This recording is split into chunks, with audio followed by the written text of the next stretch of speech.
US and Israel attack major combat operation का announcement Trump ने किया है, ईरान के खिलाफ मिसाइल अटैक भी चल रहा है, उसको लेकर क्या करें? देखिए, सबसे बड़ी बात यह है कि देश के प्रधानमंत्री वज़ीर आज़म का जो इजराइल का दौरा था वो बड़ा अनटाइमली था और वज़ीर आज़म नरेंद्र मोदी को अपने एडवाइज़र से सवाल करना चाहिए कि क्या ये सही वक्त था इजराइल का दौरा करने के लिए।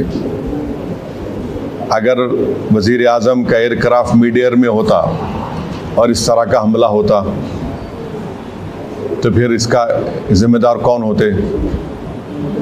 और वज़ीर आज़म को, प्रधानमंत्री को देश को बताना है कि क्या नेतन्याहू ने उनको ये बताया था कि इजराइल ईरान पर हमला करने वाला है, और अगर बताया था तो फिर वज़ीर आज़म को चाहिए था कि वो फ़ौरन, प्रधानमंत्री को चाहिए था कि फ़ौरन अपना इजराइल का दौरा ख़त्म करके देश को वापस आते।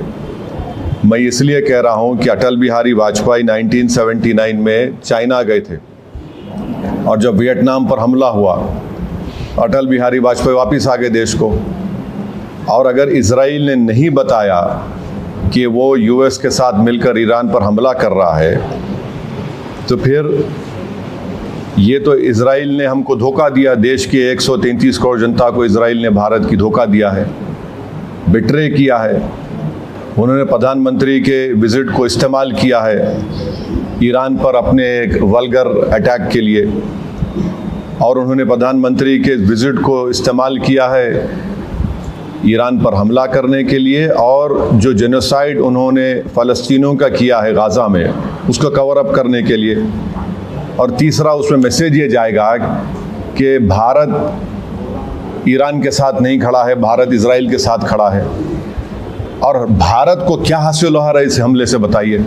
कुछ फ़ायदा हुआ भारत को इस हमले से? छठी बात यह है कि 10 मिलियन भारत के नागरिक गल्फ कंट्रीज़ में रहते हैं, 10 मिलियन। उस देश के आम नागरिक पर क्या मैसेज जाएगा कि प्रधानमंत्री मोदी के विज़िट के ख़त्म होने के फ़ौरन बाद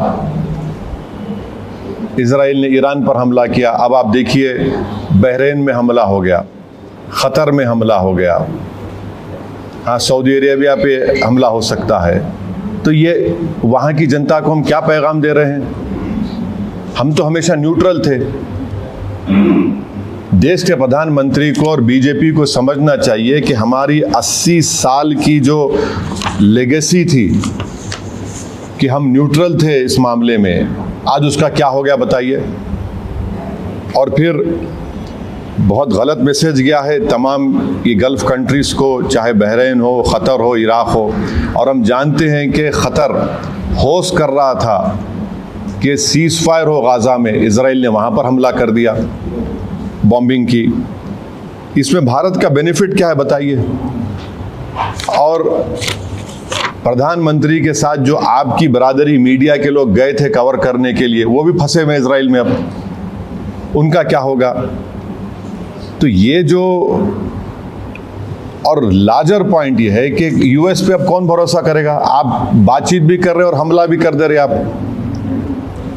तो ये सवालात हैं जिससे देश के प्रधानमंत्री को, बरसर इख्तियार जमात को, बीजेपी को इसका जवाब देना पड़ेगा। और बड़ी अफसोस की बात है कि प्रधानमंत्री इजराइल को चले गए, फिर उनको वहाँ पर एक उनकी नेसेट में, पार्लियामेंट में एक अवार्ड भी दे दिया गया, और प्रधानमंत्री के वज़ीर आज़म की मौजूदगी में वहाँ के अपोजिशन ने वॉकआउट भी कर दिया। इजराइल ने नरेंद्र मोदी के इस विज़िट को इस्तेमाल किया हमला करने के लिए और दुनिया को बताने के लिए कि भारत उनके साथ खड़ा हुआ है, बल्कि ये बेट्रेयल है। हम पूछना चाह रहे हैं बीजेपी और देश के प्रधानमंत्री और उनके सरकार से कि क्या नेतन्याहू ने हमको बताया था प्रधानमंत्री को? अरे बताया तो प्रधानमंत्री को निकल के आ जाना चाहिए, जिस तरह वाजपेयी ने किया था 79 में। और अगर नहीं बताया तो फिर इजराइल ने इस्तेमाल किया हम लोगों को। ये बड़ी तकलीफ दे बात है। तो ये मुझे अब तक इसी पर यही कहना है हम उम्मीद करते हैं कि जो 50,000 अभी भी भारत के नागरिक ईरान में है और 10,000 इजराइल में है, उनको वापस लाया जाए। सिर्फ एडवाइज़र इशू कर दिया आप बताइए, प्रधानमंत्री गए हैं वहाँ, 10,000 अभी भारत के नागरिक इजराइल में है, 50,000 अभी ईरान में है, 10 मिलियन पूरे जीसीसी कंट्रीज में है। किसको नुकसान होगा बताइए इससे? ये हमारे 10 मिलियन भारत के नागरिक अपनी गाढ़े खून पसीने की कमाई भारत को भी जाते हैं फॉरेन एक्सचेंज के तौर पर। नेशनल इंटरेस्ट क्या सर्व हुआ हमारा बताइए प्रधानमंत्री के जाने के बाद? ये हमारे सवालात हैं। Thank you very much.